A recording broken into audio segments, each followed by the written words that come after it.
We do a lot of habitat mapping using drones. This is a site which was quite interesting, undertaken in COVID. We were planned to go out to the site on one of the Scottish islands, but COVID shut down the travel routes out to the island.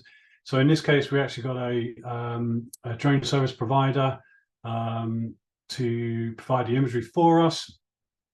We then produced the high resolution 𝗟𝗶𝗸𝗀, then undertook the detailed habitat mapping, all remotely.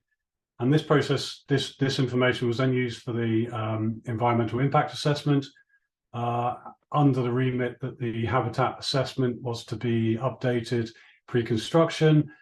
The habitat survey and assessment went through the EIA process, and then during or prior to the construction, update surveys were undertaken, and my understanding is very, very little change was undertaken. So it was a success keeping the project moving through COVID, and the final kind of high resolution mapping was used for the assessment process. We also had the added bonus of being able to offer some insight for the peatland management.